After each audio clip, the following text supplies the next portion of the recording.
안녕하십니까. 알고파TV의 김성규입니다. 오늘은 종이의 발명이 역사에 미친 영향에 대해서 말씀드리고자 합니다. 고대부터 각 문명들은 자체 기록을 만들어내기 위해서 문자들을 발명했습니다. 그래서 이 문자들을 기록하기 위해서 처음에는 여러 가지 재료들을 활용을 했습니다. 돌이나 찰흙을 말린 것이나 나무 껍질이나 거북의 등껍질, 이런 것들을 활용을 했죠. 한국의 하원주에서는 거북의 등껍질 위에 갑골 문자라고 해서 최초의 문자 기록을 하였습니다. 반면에 메소포타미아에서는 BC 3000년경 이전에 주로 진흙이라든지 이런 것을 만든 점토판 위에 문자들을 기록해서 기록을 남기고 있습니다. 이러한 기록들이 이루어져 오는 가운데 특히 이집트 문명에서는 나일강에 풍부하게 나오는 파피루스라는 갈대를 이용해서 기록 매체를 만들어내기 시작합니다. 2m에서 4m까지 자라는 파피루스라는 갈대나무의 줄기들을 잘라내서 이것들을 겹쳐서 압착하고 건조 처리해서 그렇게 해서 글자를 기록할 수 있도록 만든 것입니다. 대략 BC 3500년경 전후에서 만들어지기 시작한 것으로 이렇게 추측하고 있습니다. 갈대를 이용한 파피루스 기록물들이 이집트 왕조에서 많이 나오게 되고 이것들이 주변 국가들로 퍼져서 무역에도 많이 활용이 되었습니다.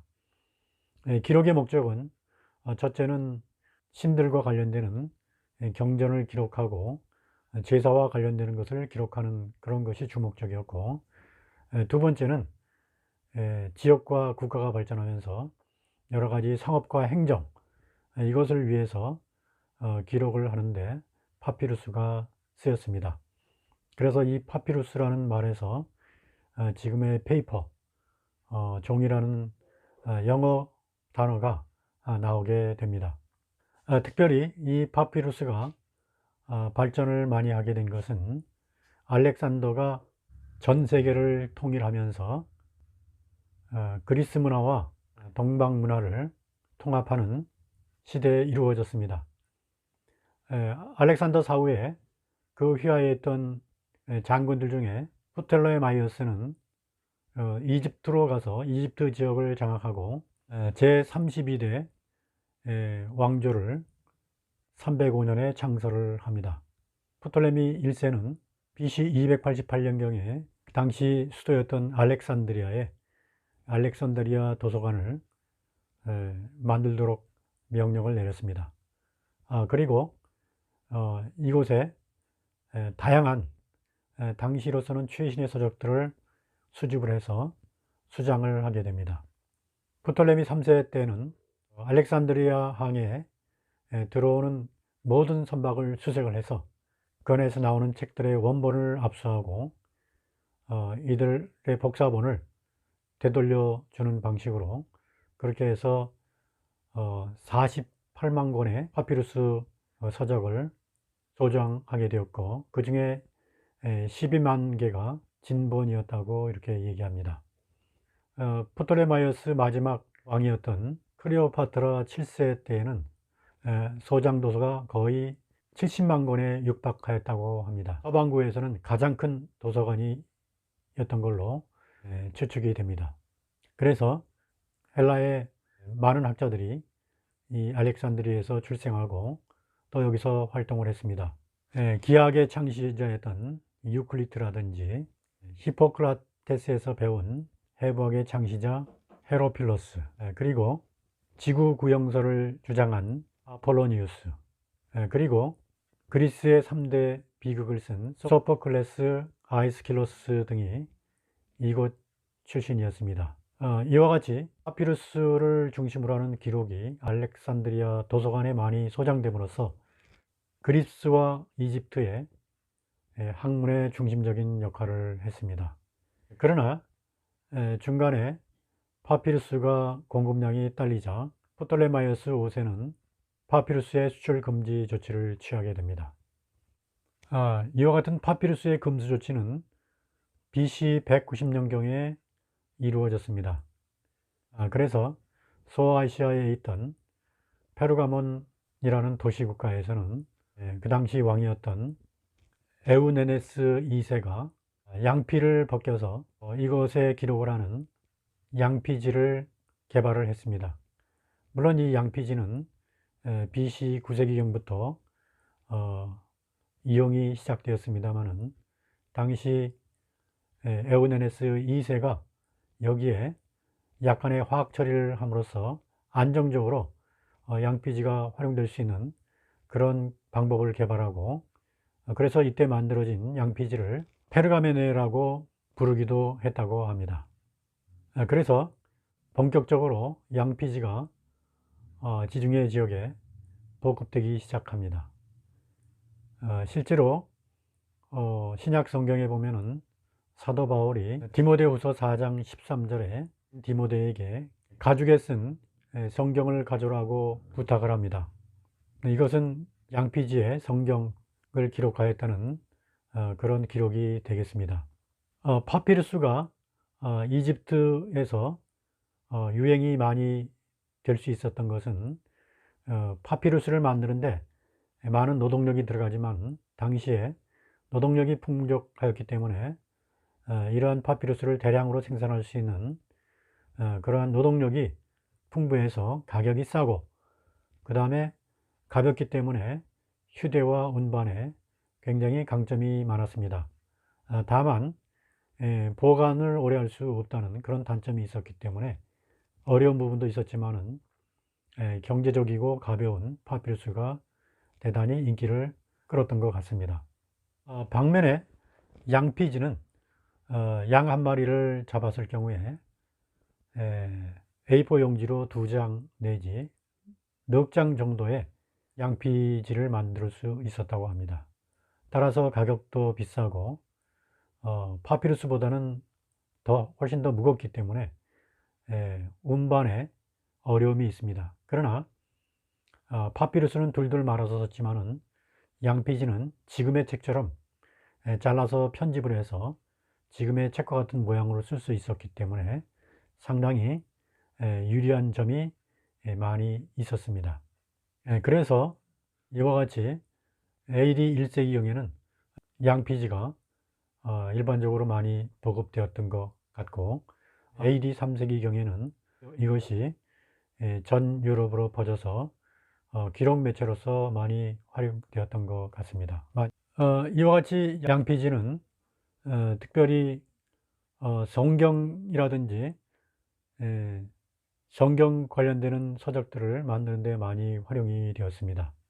수정도 용이했기 때문에 여러 번 반복해서 쓸 수가 있었습니다.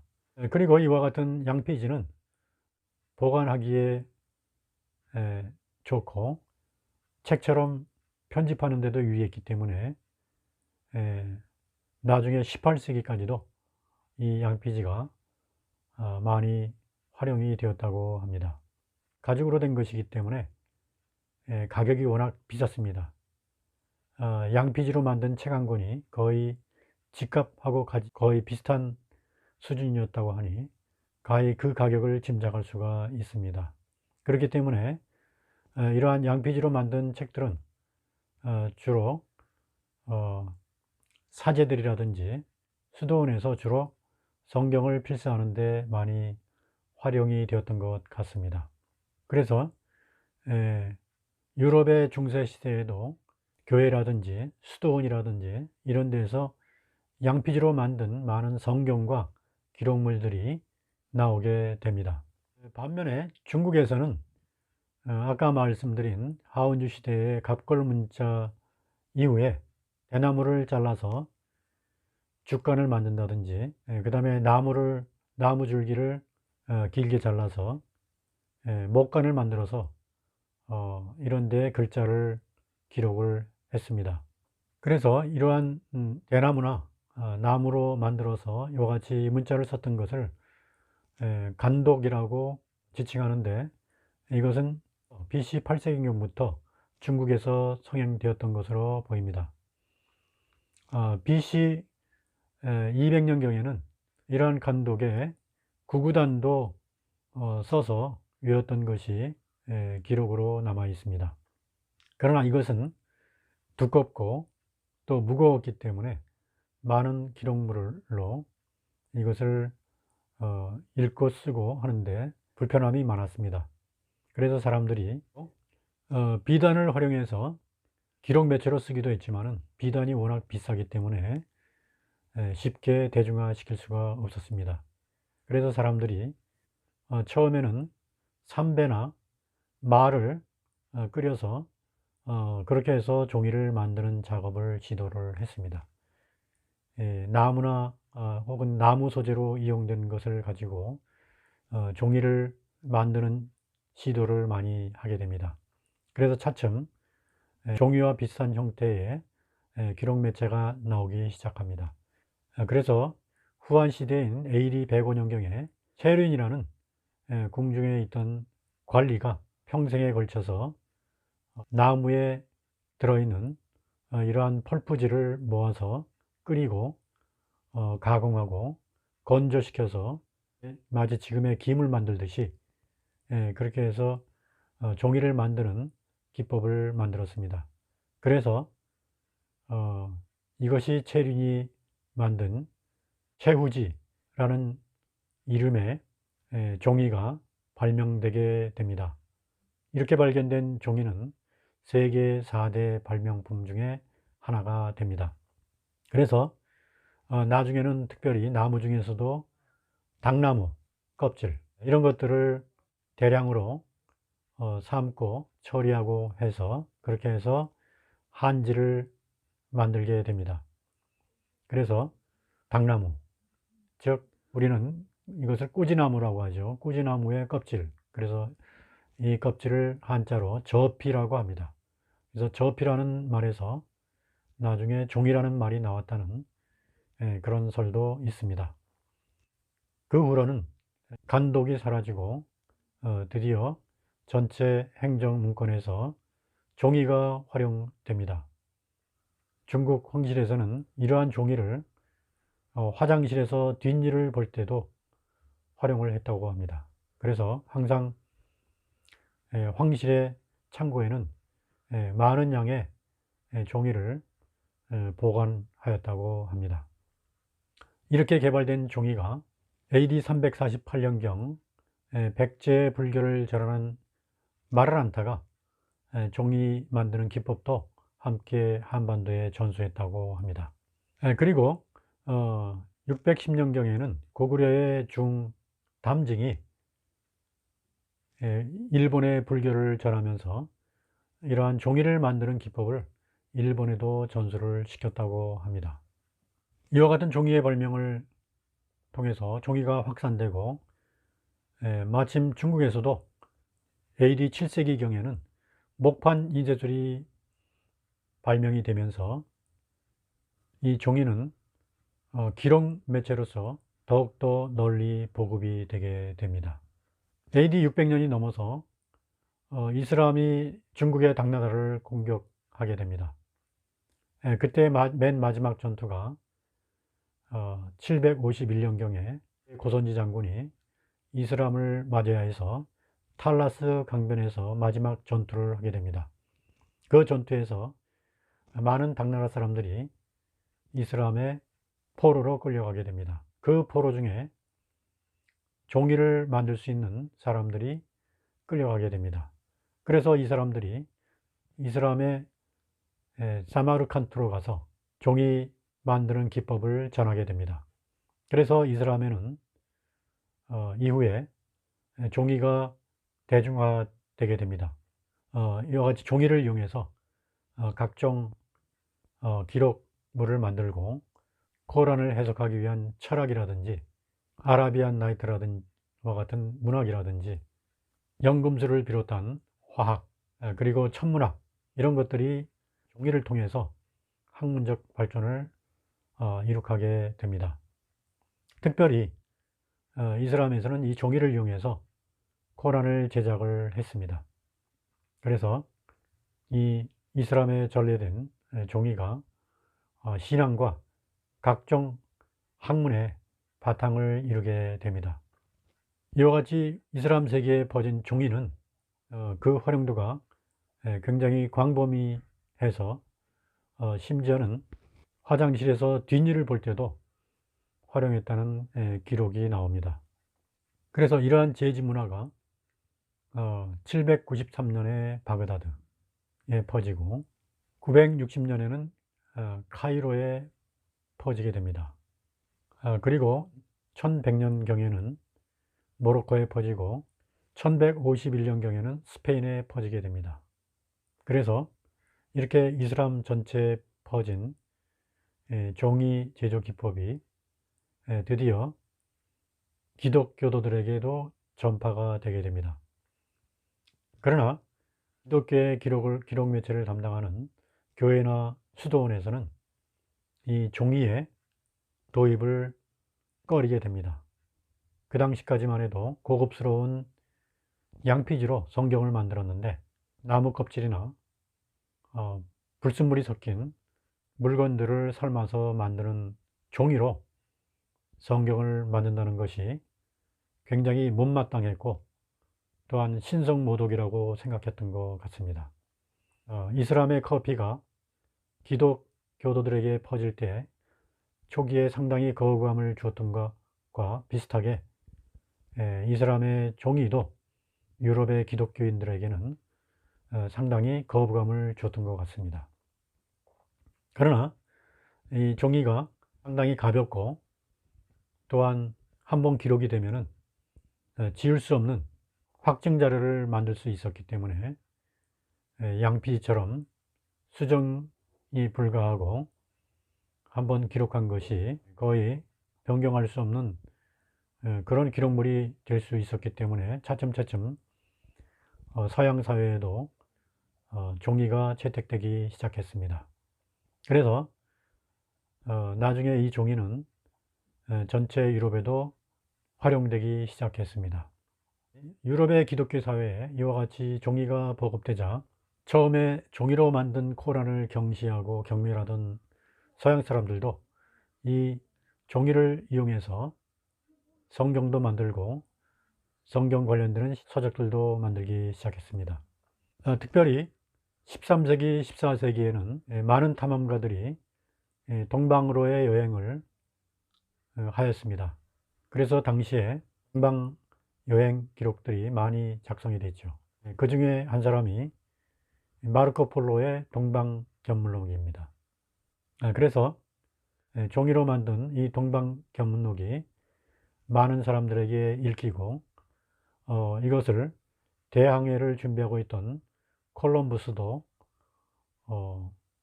이 견문록을 읽으면서 항해와 탐험을 준비하게 됩니다. 또한 많은 근대의 초기 창작자들이 이러한 종이를 이용해서 창작물을 구현내기 시작합니다. 레오나르도 다빈치 같은 경우는 평생에 4000여 장의 종이 스케치를 남겼다고 합니다.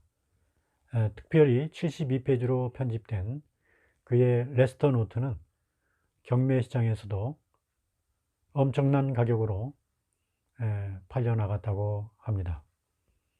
그는 평생 종이에 그림을 그리고 또한 39의 시체를 해부하면서 인체에 대한 스케치도 많이 남겼습니다. 그리고 헬리콥터도 스케치로 남기는 과학자로서의 면모를 과시하고 있습니다. 그래서 그 외에 미켈란젤로나 라파엘로 같은 경우도 상당히 많은 스케치를 남겨서 이것이 높은 가격으로 경매되기도 하고 있습니다. 나중에 바하라든지 여러 음악가들도 종이에 악보를 그리는 일들이 있었습니다. 그래서 이와 같이 많은 미술가, 조각가, 음악가, 건축가들이 이와 같이 종이를 활용해서 자기들의 창작품을 많이 남길 수가 있게 되었습니다. 또한 우리나라보다 약 50년 이상 늦었지만 1453년에 구텐베르그가 금속 인쇄기를 발명하게 됩니다.